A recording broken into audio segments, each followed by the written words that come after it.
tanggalin natin TV Bisaya. Kaya TV Bisaya number one talaga. Malaking tulong sa mga katulad ko, tapos palat na kumaling kahit papaano sa tulong ng style ng hilot massage at chiropractic. Tanggalin lang natin.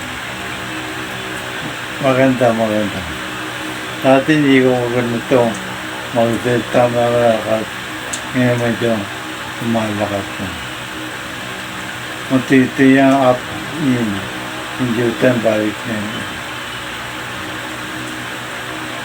Kaya TV Bisaya number one talaga. Kaya tanggalin natin.